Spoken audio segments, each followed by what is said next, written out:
Labdien! Es esmu bišķiņa apaugstējies. Gribēju pastāstīt, būtu daudz ko vēl stāstīt, bet par vienu ļoti interesantu pieredzi, ko sauktu varbūt par channelingu. Un man tā bija pirmā pieredze vispārībā tādā veidā. Un bija baigi interesanti. Es biju ar lielāko sajūsmu, liela sajūsma, bet es pateicu, es biju ar lielāko sajūsmu. Kas apmēram notika? Tā kā ieved mani meditācijā, vieglā meditācijā, nekas tur pārāk tāds. Un tā kā tā būtība ir izsaukt sargaņģēļus, parunāties ar viņiem. Es tā, labi, mēģināšu kaut ko izsaukt. Un tad nav nekā, un tad pēkšņi kaut ko jūtu, kaut kas tā kā parādās.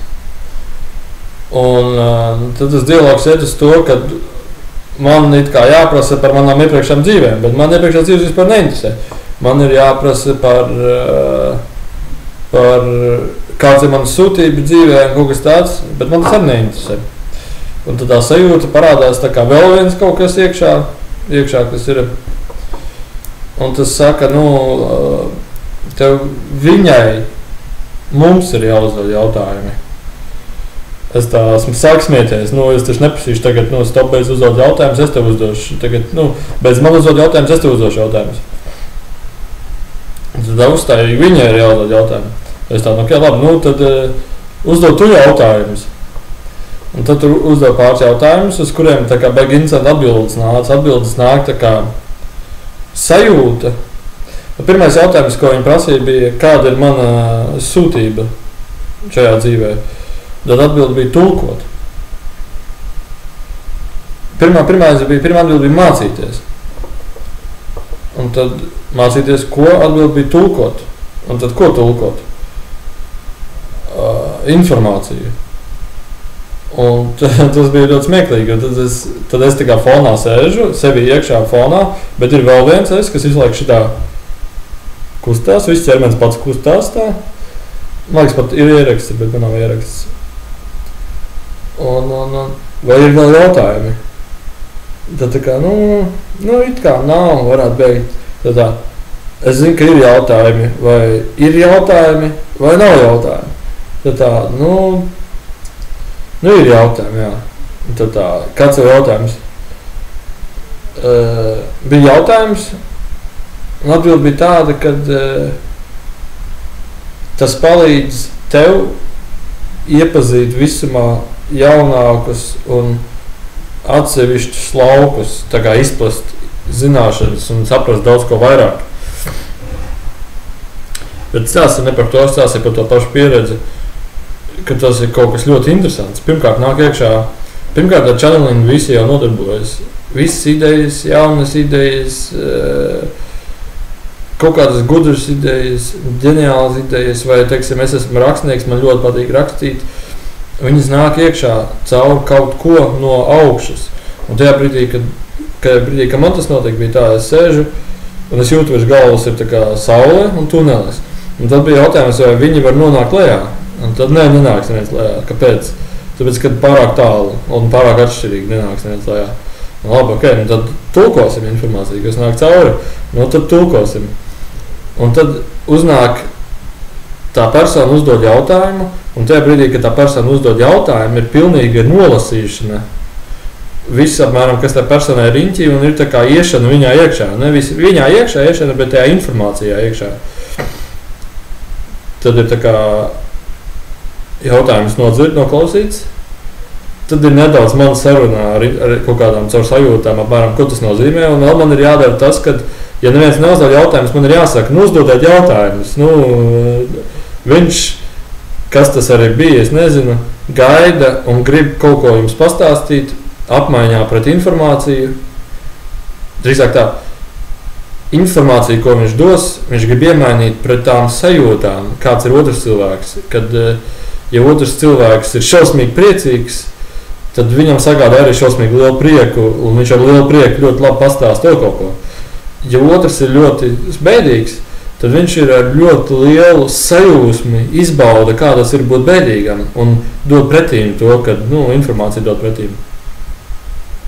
Es tiešām nezinu to informācijas kvalitāti, jo es nevaru novērtēt to. Es vienkārši runāju, kas nāk cauri, runāju. Arī vairāk vai mazāk tagad. Un tagad kamēr tas ir procesā, ienāk sajūtas iekšā. Man tās sajūtas ir jāatpazīst. Bieži vien tās ir tā kā garša, bieži vien tās ir tā kā intuīcija, bieži vien tās ir atmiņas par to, kā man tas ir bijis ar sajūtu. Un man tā sajūta ir jāpasaka cilvēku vārdos. Bet veidojas tulkojums. Tulkojums veidojas no tā, ko es zinu un saprotu. Uz vārdiem, kā latviski skanētu vai angliski. No sajūtām. Un tas ir, tur zūd bišķiņ kvalitāte, bet tāpēc jau man jāmācās tulkot. Un es pēc tam, kad es beidzās, bija šausmīgi interesanti, šausmīgi liels pacēlums bija. Un tad bija tā, kad vēlāk nāca virsū miegs, bija tā kā es būtu izbraucis no karuseļiem, drausmīgi tā vēders tāds, it kā otrādi būtu apgriezies, gribējās visu laiku gulēt, es gāju vannā gulēt, un pamodos un visu nakti nevarēju aizmigt vispārībā, visu laiku domāju, bija dialogs, es pat nezinu, vai bija dialogs, vai man likās, ka bija dialogs, jo es nevaru to visu novērtēt. Tas bija vakar, un tā bija vispār pirmā pieredze. Pirmais, kas ir visi sapņi, kas man ir bijuši līdz šim, visas mācības, kas ir dzīvē bijuši līdz šim, ir tikai, lai sagatavotu mani tā informācijai, lai es to vislabāk varētu iztulkot tiem, kuri vaicās par palīdzību. Un man vēl jāpamācās ir, bet es nojaušu, ka tur kaut kas baigi interesants parādīsies. Un tieši tas dualisms, tieši tās divas puses bija vienā sapnī, kas ļoti labi atspoguļojās. Šoreiz bija tā, ka ir 2 es iekšā. Īstenībā ir 3 personības iekšā. Viens ir es, mana dvēsele, mana personība, es, Matīs, visu kā tas iztos. Otrs ir personība no tās būtnes, kas bija tālu prom, citā dimensijā. Un trešā personība ir visuma vērotājs, kas ir tas tu, kas redz, saprot un vēro dzīvi. Un apmēram nojaut, par ko tas ir, tas ir tu pats, kas visu zina, kas visu atcerās, tu pats, kas vēro dzīvi no absolūta tukšuma, kur nekā nav, un tas visuma vērotājs ir. Un tad ir 3 personības. Es, tā personība un visuma vērotājs. Ja, teiksim, mana personība paiet malā, mana personība, un es tulkoju, tā kā, veidojas tā kā 3 puses veidojas. Īstumā 4 vēl ķermenis, 4 puses veidojas. Tad ir tā kā komandas darbs starp tiem visiem, un tagad ienāk informācija, ok, es, mana personība. Es zinu, kā to pateikt, es izmantošu ķermeni, lai to pateikšu. Jo ķermenis zina latviešu valodu, un viņš to varēs pastāstīt savām atmiņām vispārējo. Tad ir visuma vērotājs. Tad, kad bieži vien likās, ka tā personība bišķiņ vairāk paņem virsroku ķermenim, tad es palieku ar visam vērotāju. Un visam vērotājs vienmēr ir tagad, vienmēr būs, vienmēr ir bijis, un ir visums. Viņš ir visas personības, viņš ir viss viens. Un tā visam vērotājs bez mazai tā kā es ar viņu gaidu, kad viņš beigs. Tad, kad nebija jautājums nevienu brīdi, tad man vajag tā kā tā personībai, kas runā, vai pateikt, nebūs vairāk jautājumu, varam pārtraukt. Tad bija tā, ir jautājumi, viņi vēl grib prasīt. Es tā, tad, pasaka, lai viņi pasaka jautājumu. Es tā, tad pasaka jautājumu, jo es zinu, ka tu gribi jautājumu. Viņi pasaka tu jautājumu, dabūnu atbildi, un es jūtu, kad ir tā kā, ok, viss kārtībā. Tad es saku viss, viņi saka viss, es saku, ok, viss, pārtraucam, beidzās. Un tad bet tas beidzās tā, ka tā personība, kas bija atnākusi, viņa tāda, un tagad es beigšu, lai jūs varat 2 tā apspriest to, kā tas bija. Un tas bija ļoti interesanti. Un tad naktī, kad es gulēju, es nevarēju visu nakti aizmigt, jo visu laiku bija tā kā viegla miega stadijā. Pirmkārt bija, ok, mēs varam to pieslēgties. Tad es jūtu slēdās, tuvojas, saku, nē, man ir, pietiek, šodien nepietiek, viņš tā, ok, labi. tad veidosim tādu vieglu telepātisku sarunu komunikāciju. Nu, pavisam vienkārši, tikai tev vajadzēs domāt. Es nezinu, vai tas bija īsti vai nebija īsti, to ir grūti pastāstīt. Bet šī ir pirmā diena pēc šīs nakts, ka es nebiju izgulējusies. Un es vēl papētīšu to lauku un es pastāstīšu vēl noteikti daudz ko vairāk. Un tad bija tāds sarunas apmēram, kā es gribu saukt šo personību. Vai es gribētu saukt cauri personības, kuras es izvēlos saukt cauri, vai tas būtu Buda, vai tas būtu Kristus, vai tas būtu tikko negribēju, lai pieminēju vārdu Kristus, vai tas būtu Buda, vai tas būtu kāds svētais skolotājs, vai tas būtu atvainojos, vai tas būtu kāds mirušais tuvinieks kādam. Un ja es tā saku, nu, iespējams es tā gribētu kādu mirušu tuvinieku, vai nu manus radiniekus, vai kādus citus, tad tā, sākās simulācija. Apkārt ir pilns ar cilvēkiem, radinieki. Es esmu ietē meditācijā, un es esmu tas tuvinieks, kas ir miris. Man ar viņu ir telepātiska saikne, un tagad tā kā nāk jautājumi, ko es atbildēšu. Un es sāku atbildēt uz vienu jautājumu, uz otru jautājumu. Trešais jautājums jau paliek neērti. Kāpēc tas arī man ir saistīts ar ģimeni? Un, ja tas tuvinieks ir kādam tēvs bijis vai vīrs vai sieva, tas ļoti emocionāli uzreiz aizskar. Tas baigi jūtīgi bija. Un tad tas baigi emocionāli man palika. Un tad es atgāju no tā un bišķiņ pa smagu ir. Labi. Aiziet atkal citu simulāciju. Vai gribētu būt, teiksim, Buda. Un tad atkal Buda. Vienkārši jocīgi ir tas, ka tāds sajūtās ir tāds cits ķermenis. Vai viņam nav par ko stāstīt.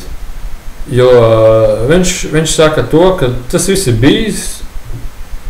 Viss ir ļoti jautri. Tur par Dievu gaismu un vispār jau tur bija saruna. Bet, nav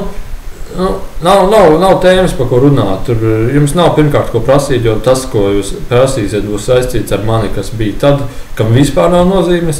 Un tāpēc vienkārši nesaspringstiet. Ja tā atbilde no viņa bija tāda, ja jūs gribiet, jūs labāk runājiet ar to personību vai ar šito personību.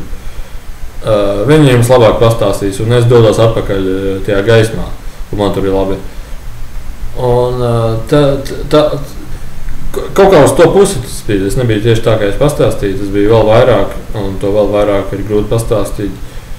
Un tad bija tā baigās pārdomas par to visu, un tad baigi daudz informācija bija. Un tas kaut kur pret rītu beidzās, un bija tā, labi, atpūties, ja.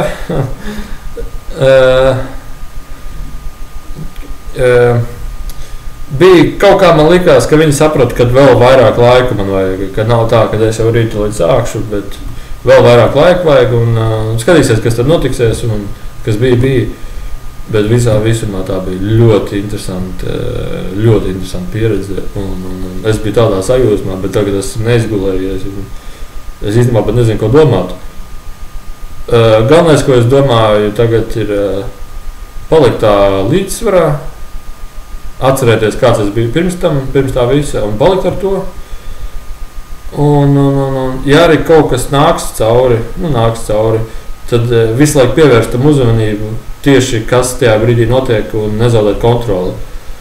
Un visu laiku palikt ar sevi un tajā brīdī, kad es saprotu, kad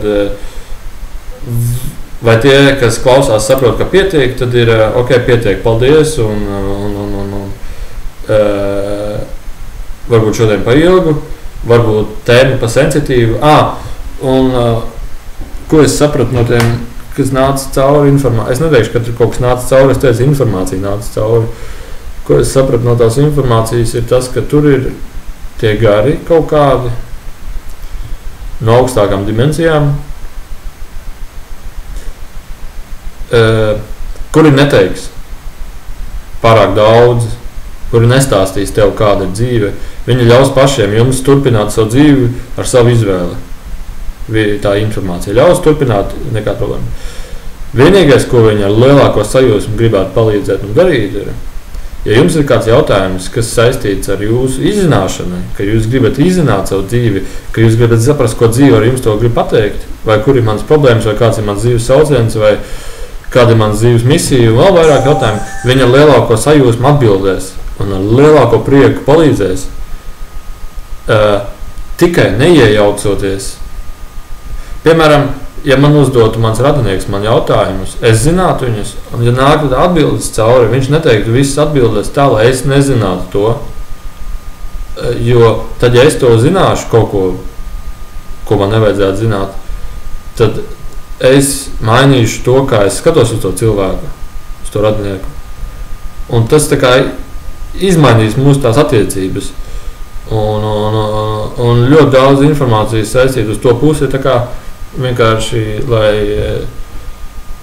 palīdzētu pakāpties un atbildēt tikai uz to jautājumu, kuru prasa, un tikai uz to jautājumu tikai kodolīgi, neko vairāk, nekādus, ja ir varbūt, es nesapratu, ko ar to gribēju pateikt, tad ir vēl viens jautājums, paskaidro sīkāk un atbildēt uz to jautājumu sīkāk.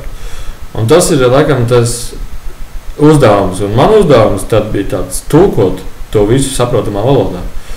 Te mēs esam. Es kaut kad vēl pamēģināšu to vēlāk, bet pavadībā, kādu, kurš ir pieredzējis, nevis te pats viens gribās pavadībā.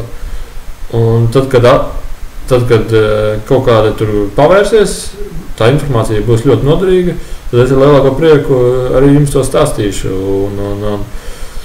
Tur vēl tajā informācijā, kas man naktī bija par to, kāda ir manas dvēseles tā brīži bijuši dzīvē, un ko man dvēsele izvēlējusies ir, un kāds viņai tie pārdzīvojumi bijuši līdz šim dzīvē, un kāpēc tā notiek, un arī daļa no tā, ka tas jau bija plānā.